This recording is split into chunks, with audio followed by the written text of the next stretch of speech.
I've been looking for like slopes and declines and just literally walking up. This is kind of like how I view life. I just either I'm driving or walking or running or whatever it is I'm doing. My mind is just always programmed to kind of just look and to see for perspective. So as we're walking, I just saw this slope right here. You can see like the hillside on the backside or the hill in the background. I just want to shoot it. So sometimes there's a very in-depth reasoning why I do what I do. Other times we just see and we know.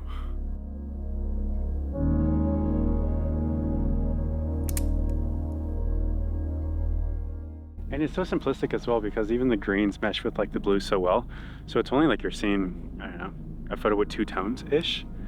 Sometimes my mind is very minimalistic and simple. Other times it's complex as heck and I can't even comprehend my own mind.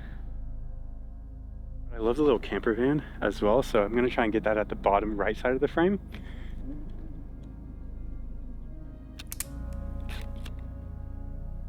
Today I'm here on the Central Coast, right around San Luis Obispo. I'm in these beautiful hills with none other than the legendary Jake Tovar. Yo, how's it going? Super pumped to shoot with Jake today. So in this video, here's what you can expect. You can expect to get into the mind of Jake Tovar, and we're gonna be talking about his film photography process. We're gonna talk about his creative process. We're gonna shoot some landscapes. We're gonna shoot some portraits. I believe we've got an awesome couple coming that we're gonna style and shoot this evening down in Morro Bay. Beautiful locations, beautiful people. You're gonna be seeing a mix of digital photos mixed in as well, because today I'm shooting the Leica M11 right alongside with Jake, trying to copy his epic compositions, and I'll be putting the new preset from Very Good Presets, the Portra 400 Jake Tovar edition, on those digital files. And so we're gonna learn all about styling, film, and digital photos today. So let's go out and let's get some shots.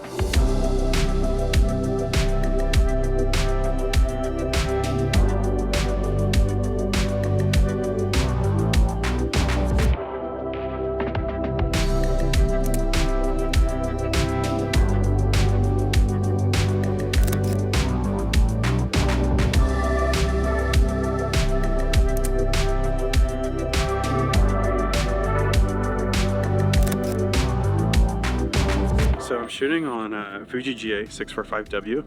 So it's a wider lens rather than the regular version. I believe this version is equivalent to like a 43mm lens on medium format, which is probably, don't quote me purist, because I know my math isn't ideal, but I would say it's like 24 to 28-ish. I liked this one more so than like my Mamiya 7, especially because it's wider. On my Mamiya 7, I shoot a 65mm lens, which is around 35. I want to shoot this horizontally because there's so many like horizontal lines and stuff.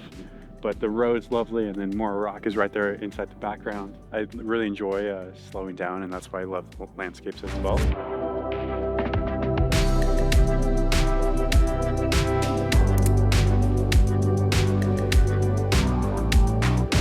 So yeah, we came up here about a little north of Morro Bay-ish, a little north of Cayucas as well. Some of these locations I kind of just stumble upon. This spot is very sentimental to us because before they started dating, kind of just all came here and kind of just hung out and stuff. So now that they're dating and it's almost been a year, I wanted to bring them back here and kind of shoot more formal photos and kind of relive almost that moment. But a lot of people won't really know that unless I communicate that. People might just think it's a cool spot, but it's very sentimental to us. Yeah, I love that there is intentionality in locations. I mean, we live here in California where it's like beautiful everywhere. Picking out the right spot for the right shoot and actually having purpose and meaning behind that is an important thing, because you're not just like a banger chaser where you're just like trying to go to every epic location and snap off some film photos and then call it a day. No, you choose spots based upon the meaning behind it. Or this location is very sentimental to us, which is why I wanted to revisit it. And I think with that will come a lot of cool photos. Granted, it is a very beautiful location, as you'll see in the photos as well.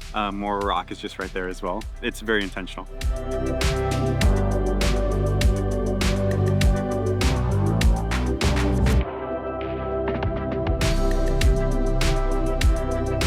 So we're here with my friends Scabby and Adrian. These are two of my best friends. I am very comfortable with them, and I think the photos will come out cool, but I wanted to introduce them, and I'll be directing them completely.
just a personal observation about what's going on back here. Jake is giving a lot of instruction. To me, like, that takes all of the guesswork out of a portrait shoot. So if a photographer is watching this, if you want to get into portrait shooting or you do it already, you really can't give enough instruction. It just eases everybody when it feels like the photographer knows what they're doing. And Jake obviously greatly knows what he's doing.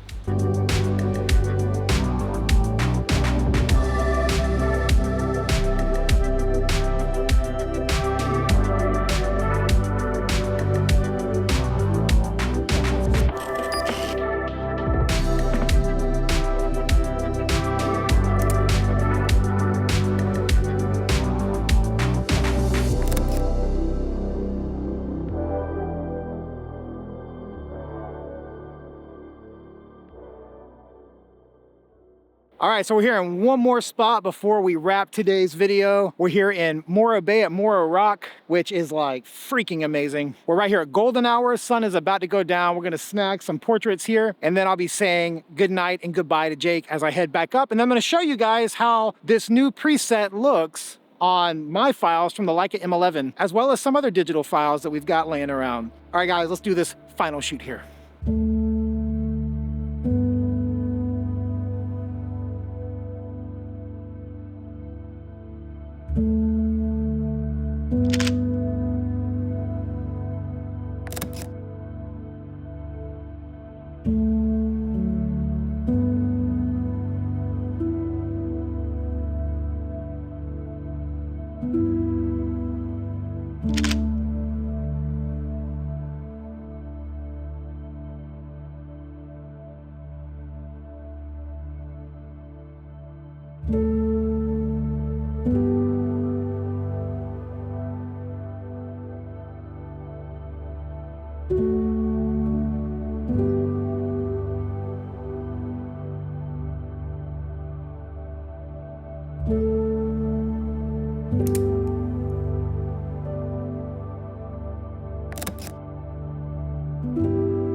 All right, guys, we're gonna go get this film developed, get it scanned, and then we're going to take a look at the digital files, the film scans, and how this new preset works. So let's go check that out. All right, guys, I hope you enjoyed that time shooting with Jake. It was a ton of fun for me. Jake is one of the nicest guys I've ever met in my life, and he's an incredible photographer. So we're gonna take a minute right now and just take a look at some of Jake's work to see what style we're really going for here. If we pop over to Jake's Instagram right here, be sure to give him a follow if you don't already. We can see some of his work. He has a lot of landscapes, but he also does a lot of weddings and portraits. He doesn't always post that here, but he does a lot of that work as well, and it has a similar look. One of the things that I feel like is a characteristic of his look is a gold overlay and almost like a green in the shadows that I see often in his work. And one thing that's really cool about what Jake has done here is that he has worked with a lab that he loves and gets all of his scans done through, so they're very consistent. And that lab knows what he's looking for, and he's tweaked things with that lab, and then he receives his images and he puts a little bit of a tweak on them as well. So what you've got here is kind of his touch on Portra 400.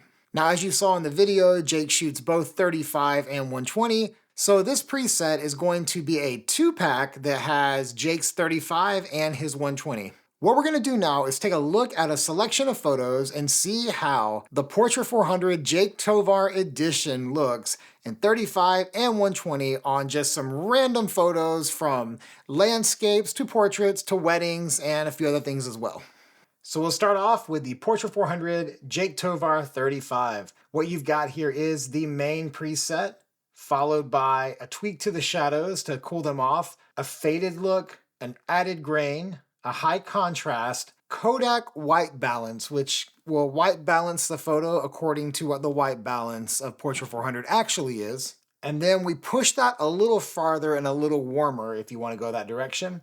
There is a pull and a push, and then for the very first time, I've been waiting for a pack to put this effect on, but we've got borders in this pack, a set of borders for horizontal photos and a set of borders for vertical photos. If we look at the 120, we've got the 120 base preset. We've got a modifier called black point, which one thing Jake really loves to do is pull the blacks down very deep. We've got one called cook, which is just gonna add some saturation to the colors. We have a faded look. We also have a flattened look, which will give you more of a low contrast, even tone across your image. We've got this modifier called heat that'll flip the tonality of the photo and warm it up, but not necessarily through the white balance. Of course, we have the Kodak white balance on the 120 as well. We've got a modifier called portrait, which is going to bloom the skin a little more and roll off highlights a little smoother as well. We've got a pull and a push, and of course, we've got another border pack, and you'll see more of that in just a minute. Now, this first photo I'm going to show you here was taken in Yosemite on a very smoky day. Let's go ahead and apply the Portra 400 120. And just the base preset alone, you can kind of see the before and the after.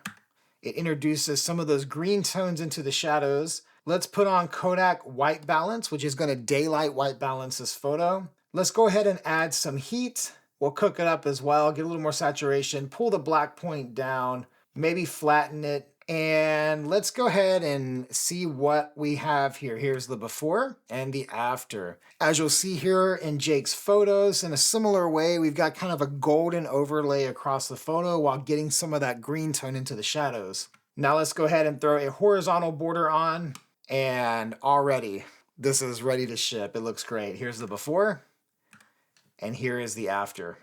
Okay, now let's move over here to this photo of Jen, and we're gonna put the 35 on this one. So we're gonna add the 35, and already you can kind of see as I highlight over here, just how filmic this 35 looks. So I've got the preset on. I think I'm gonna push it and brighten her up. Maybe not quite that much. I'll back it off just a touch. And I really like it just as it is. Here's the before and here is the after. But what's cool about this is that on this pack, on the 35, the borders are going to be black. So on 35, we've got a black border, and on the 120, we've got a white border.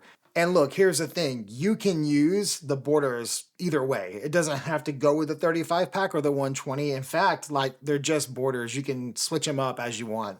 Now, if you are a wedding photographer or you do a lot in this type of like portrait look, let me show you what the 35 looks like, because it's bomb. Here is the before. If I put the preset over it, and just right there alone, here is the before and the after. Now, it might be fun on this one, on 35, to put these cool shadows in and really bring that green tone into it. So after putting those cool shadows in, let's add some grain and let's put that vertical border on it. Here's our before. And here's our after. Now let's do the same thing with the 120. Here's the 120, and you can already see just how smooth the skin tones are. Let's introduce heat on this one. Love the way that looks. Let's put the portrait modifier on. Let's actually pull it, and let's put our border on it. And that looks fantastic. We've gone from here to here, and we haven't touched the sliders. We're just using the modifiers. So what about like everyday photos? You know, this is the 49ers game last season. We had a great season, didn't end well. Let's put on the 35, and right there, I mean, it looks like we took portrait of the game. Here we go, but before and the after. But let's not stop there. Let's put some of those cool shadows in. You can see now the shadows have these green tones in them. Let's add a little more grain. Now let's put on the Kodak white balance, and I want you to watch what happens to the field where the green is. When we put the white balance on, you're really gonna see a bit of a gold overlay come over the photo, but you notice it a lot in places that are cool tone. You have like greens and blues, you'll see that gold overlay show up. Here we go. And if you wanted to push it even further, you can go to white balance plus. But I think white balance looks great as it is. And let's put a white border on this one. Here's our before. And here is our after. Here's just an easy landscape. Let's put on the 120 pack. And do you see now we are introducing all these green tones down into the shadows. Let's pull the black point down. Let's flatten it. And now watch how the tonality is going to flip with the heat modifier. So right now we've got this one tone in the sky and tone of the light and tone of the shadows. When we put on the heat modifier, it flips it into a very different look. I mean, you can see the difference here. But I think the heat modifier looks really nice. Let's put on this white border here. And we've gone from here to here. Okay, here's a shot from the desert. Let's put on the 35. And already, that looks just like Portra. Honestly, with this photo, I think the preset is enough. I'm just gonna throw a white border on it and call it a day. Okay, first off, before we get into this one, let me fix these sensor spots because it's gonna drive me just absolutely crazy. I've had my camera sensor cleaned since all of these shoots, so just know that we've made good progress. Let's put on the 120 pack here. Let's turn down the black point, put on that Kodak white balance, and we've got that golden green, which Jake's photos have that look. And let's put on a border, and right there, that is ready to go. I don't know if it gets much better than this one. I really love this preset on this photo. Now I always feel like I go on and on and on with these and want to show you like 50 photos, but I think by now you get an idea of what the new Portra 400 Jake Tovar edition will do on your photos. This preset pack has been beta tested by the Patreon community. Thank all of you that are part of that. So if you are interested in learning more about this preset pack, hit the link right below and head on over to Very Good Presets and check out the new Portra 400 Jake Tovar edition. Now, as I always do, I try to give a discount to the YouTube viewers, and so to thank you guys for watching this video and for your support, for myself, for Very Good Presets, for Jake, there is a 30% off code for you right below. The code is SHOOTFILM, and if you use that code, it's gonna knock 30% off of the retail price. So be sure to use that code and pick up this dual pack today, 2 presets and a bunch of modifiers. I think you guys will have a blast with this pack. If you have any questions or thoughts, leave them in the comments below or shoot us an email and I'm happy to respond. Myself and Jake are grateful for you and thank you guys for your support. We're excited to see your photos. Be sure to tag us on Instagram and Very Good Presets as well. Thank you guys so much for watching and I'll see you next time.